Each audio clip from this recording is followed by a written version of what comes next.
Hello guys, welcome back to the channel and welcome back to elite wrestling. तो guys आज इस video में हम बात करने वाले हैं इस वीक हुए AEW के डार्क एलिवेशन शो की और जानने वाले हैं कि इस वीक के AEW डार्क एलिवेशन शो के ऊपर क्या हुआ। पर गाइज मैं आपको बताना चाहूंगा कि अगर आपने हमारी कल की ये वीडियो नहीं देखी जहां पर मैंने आपको फाइनली बता दिया है कि आप AEW इंडिया में कैसे देख सकते हैं और AEW इंडिया में कौन सी टीवी चैनल पर आने वाली है और कब से, तो ये सब बातें जानने के लिए आप हमारी पिछली ये वीडियो देख सकते हैं। और ऐसे ही AEW कंपनी से रिलेटेड हर एक न्यूज, रूमर और अपडेट और AEW कंपनी के हर एक शो का रिव्यू पाने के लिए हमारे चैनल को सब्सक्राइब करना मत भूलना। लेकिन गाइज अब ज्यादा देर ना लगाते हुए चलिए ये वीडियो शुरू करते हैं और जानते हैं कि इस वीक के AEW डार्क एलिवेशन शो के ऊपर क्या हुआ। तो गाइज इस वीक के AEW डार्क एलिवेशन शो की शुरुआत AEW के एक थ्रोबैक सेगमेंट से हुई जहां पर हमें दिखाया गया कि कैसे टोनी शिवानी ने अनाउंस कर दिया है कि AEW शिकागो इलिनॉय के अंदर उनके रैम्पेज का एक स्पेशल एडिशन शो करने वाली है जिसका नाम है AEW फर्स्ट डांस। जिसके बाद हमें AEW के डार्क एलिवेशन शो के ऊपर AEW रैम्पेज के लिए एक हाइप वीडियो देखने को मिला और इसके बाद हमने देखा कि एज यूजुअल इस वीक के AEW डार्क एलिवेशन शो के लिए भी बिग शो यानी कि पॉल वाइट, टोनी शिवानी और एडी किंगस्टन कमेंट्री कर रहे थे।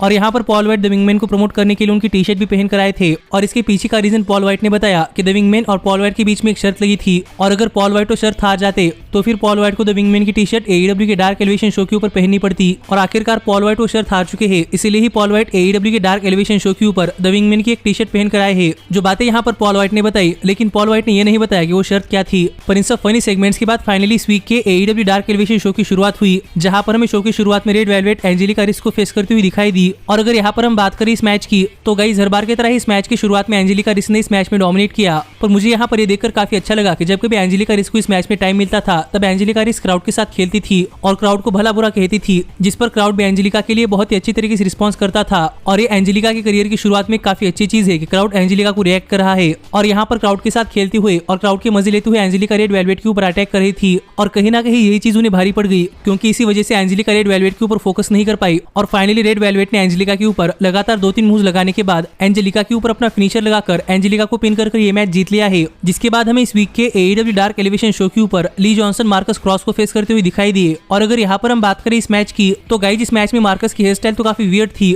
पर जहां तक बात है इस मैच में मार्कस की परफॉर्मेंस की तो गाइज हमें इस मैच में मार्कस की परफॉर्मेंस बहुत ही बढ़िया देखने को मिली है जहां पर मार्कस ने ली जॉनसन के ऊपर बहुत ही बढ़िया किक्स भी लगाए। पर इस सब के बाद फाइनली मार्कस ली जॉनसन के ऊपर एक ड्रैगन बॉल जी की मुंह लगाना चाहते थे, पर ली जॉनसन ने इसे रिवर्स किया और ली जॉनसन ने मार्कस के ऊपर एक सुपर किक लगाकर मार्कस के ऊपर अपना फिनिशर लगाकर मार्कस को पिन कर ली जॉनसन ने ये मैच जीत लिया है। जिससे कहना पड़ेगा कि इस वीक के AEW डायनामाइट शो के ऊपर मीरो के अगेंस्ट के TNT चैंपियनशिप मैच से पहले ली जॉनसन को काफी अच्छा मोमेंटम मिला है। लेकिन गाइज ये मैच खत्म होने के बाद यहाँ पर मीरो आ गई और यहाँ पर ली जॉनसन से बातें करते हुए मीरो ने कहा कि मीरो को पता है कि ली जॉनसन की जर्नी जैक्सनविल से शुरू हुई थी और इस वीक के AEW डायनामाइट स्पेशल होमकमिंग पर ली जॉनसन की जर्नी जैक्सनविल में ही खत्म होने वाली है और ये जर्नी मीरो खत्म करने वाले है। जो बातें कहकर मीरो यहाँ से चले गए। पर इसके बाद AEW ने अपने अपकमिंग डायनामाइट शो के लिए एक हाइप वीडियो दिखाया। जिसके बाद इस वीक के AEW डार्क एलिवेशन शो के ऊपर एक बैकस्टेज सेगमेंट में बातें करते हुए क्रिस स्टैटलैंडर ने बताया कि कैसे क्रिस स्टैटलैंडर एक इंजरी से रिकवर होकर आई है और हाल फिलहाल में क्रिस स्टैटलैंडर के बेस्ट फ्रेंड्स के साथ रिलेशनशिप कैसे है। लेकिन यहाँ पर आगे बात करते हुए क्रिस स्टैटलैंडर ने कहा कि उनके AEW के डायनामाइट शो के ऊपर रिटर्न के बाद से आज तक क्रिस स्टैटलैंडर को कोई अच्छी चीज नहीं मिली, इसलिए अब से फाइनली क्रिस स्टैटलैंडर भी AEW की विमेंस वर्ल्ड हेवीवेट चैंपियनशिप को परस्यू करने वाली है। जो बातें यहाँ पर क्रिस स्टैटलैंडर ने कही तो अब देखना पड़ेगा कि क्या हमें AEW की विमेंस वर्ल्ड हेवीवेट चैंपियनशिप के लिए डॉक्टर ब्रिट बेकर और क्रिस स्टैटलैंडर के बीच में कोई मैच देखने को मिलता है या नहीं। पर इसके बाद हमें इस वीक के AEW के डार्क एलिवेशन शो के ऊपर David croquet comedy team join करते हुए दिखाई दिए। और गाइज अगर आपको नहीं पता कि डेविड क्रॉकेट कौन है तो गाइज मैं आपको बताना चाहूंगा कि 70s और 80s के अंदर WWF कंपनी के अगेंस्ट सिर्फ एक ही कंपनी थी और वो थी NWA, जिस कंपनी के फाउंडर थे डेविड क्रॉकेट। पर मुझे लगता है कि इसके बाद की हिस्ट्री आपको पता है कि WWE ने किसी हर एक रेसलिंग प्रमोशन को बंद कर दिया, पर यही NWA कंपनी के फाउंडर में से एक यानी कि डेविड क्रॉकेट इस वीक के AEW डार्क एलिवेशन शो के ऊपर कमेंट्री करने के लिए आए थे। जिसके बाद इस वीक के AEW डार्क एलिवेशन शो के ऊपर क्रिस स्टैटलैंडर एशली डैमरोज को फेस कर रही थी। और अगर यहाँ पर हम बात करें इस मैच की तो गाइज इस मैच में एशली की परफॉर्मेंस देखकर मुझे ऐसा लगता है कि एशली में बहुत ही ज्यादा पोटेंशियल है और अगर AEW एशली को अपनी कंपनी के अंदर साइन करती है तो फिर एशली आगे चलकर AEW कंपनी की एक काफी अच्छी फीमेल रेसलर बन सकती है क्योंकि एशली के पास पावर, साइज और स्पीड ये तीनों ही चीजें हैं। और यहाँ पर इस मैच में एशली क्रिस स्टैटलैंडर के लेवल भी मैच कर रही थी। पर फाइनली इस मैच में थोड़ी बार सिली चीजें करते हुए क्रिस स्टैटलैंडर ने 4-5 कार्टव्हील्स लगाने के बाद एशली के ऊपर अपना फिनिशर बिग बैंग थ्योरी लगाया और यहाँ पर एशली को पिन कर क्रिस स्टैटलैंडर ने ये मैच जीत लिया है।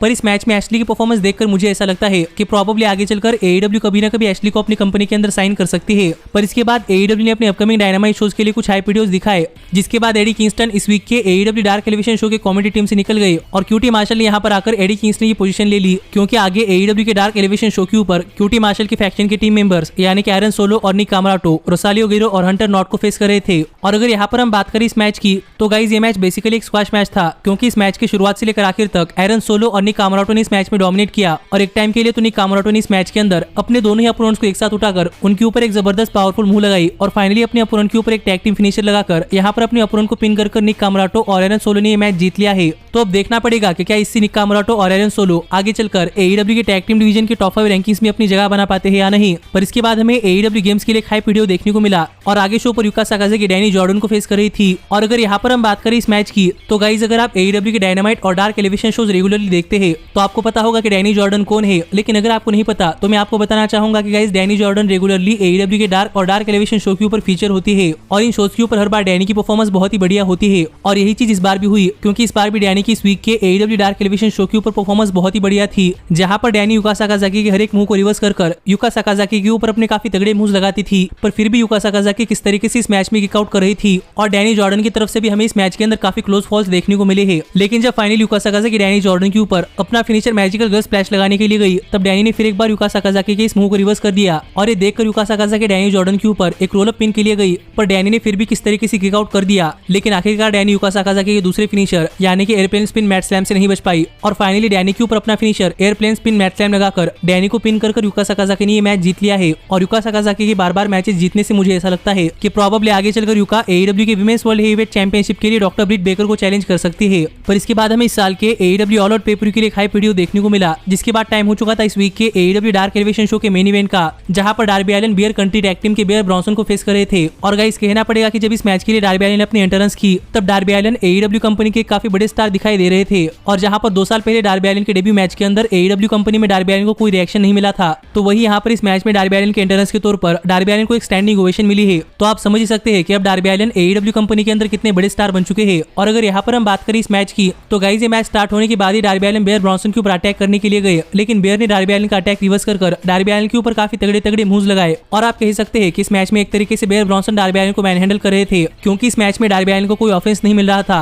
और जब कभी डार्बी एलिन इस मैच में अपना कमबैक करने की कोशिश करते, तब बियर ब्रॉन्सन अपने साइज का फायदा उठाकर डार्बी एलिन के ऊपर अपने काफी तगड़े मूव्स लगाते। पर जब बियर ब्रॉन्सन के डार्बी एलिन के ऊपर इतना तगड़ा अटैक करने के बाद भी डार्बी एलिन नीचे नहीं रह रहे थे, तो बियर ब्रॉन्सन ने गुस्से में आकर डार्बी एलिन के ऊपर एक टॉप रोप मूव लगानी चाहिए, पर डार्बी एलिन ने ये मूव रिवर्स कर दी, जिसके बाद बियर ब्रॉन्सन और डार्बी एलिन ये दोनों ही रिंग के बाहर चले गए, जहां पर हमें बियर ब्रॉन्सन की टैग टीम पार्टनर और स्टिंग के बीच में एक फेस ऑफ भी देखने को मिला। और ये फेस ऑफ देखकर पूरा का पूरा क्राउड स्टिंग के लिए चीयर कर रहा था। पर यहाँ पर बियर ब्रॉन्सन की टैग टीम पार्टनर है बियर ब्रॉन्सन को और स्टिंग ने डार्बी एलिन को रिंग के अंदर भेज दिया, जिसके बाद ये मैच कंटिन्यू हुआ और फाइनली बियर ब्रॉन्सन के ऊपर लगातार अपने 2-3 मूव्स लगाकर बियर ब्रॉन्सन के ऊपर अपना फिनिशर कॉफिन ड्रॉप लगाकर बियर ब्रॉन्सन को पिन कर डार्बी एलिन ने ये मैच जीत लिया है। जिसके बाद फिर एक बार यहाँ पर डार्बी एलिन को क्राउड की तरफ से काफी तगड़ा सपोर्ट मिला है और यहाँ पर काफी सारे बच्चे भी डार्बी एलिन की तरह का फेस पेंट लगाकर आए थे, जो देखकर मुझे ऐसा लगता है कि जिस तरीके से जॉन सीना WWE में काफी सारे बच्चों को अटैक करते हैं, वैसे ही डार्बी एलिन AEW कंपनी के अंदर काफी सारे बच्चों को अटैक कर रहे हैं। और ये मैच जीतने के बाद डार्बी एलिन के सेलिब्रेशन के साथ ही इस वीक का AEW का डार्क एलिवेशन शो खत्म हो गया, जिसके ऊपर आपका क्या कहना है ये आप मुझे कमेंट कर बताइए। पर आज शाम को हमारे चैनल पर AEW की कुछ और अपडेट जानने के लिए आना मत भूलना। और अब मैं मिलता हूँ आपसे अगली वीडियो में, पर तब तक stay healthy, stay happy and keep watching elite wrestling. Hey, did you like that video? Click the screen for more. And where do you think you're going? Check out our official merchandise page and to support the entire cast. And thanks so much for being the elite. The elite, the elite. What, Nick, you're not going to sing it all with me this time?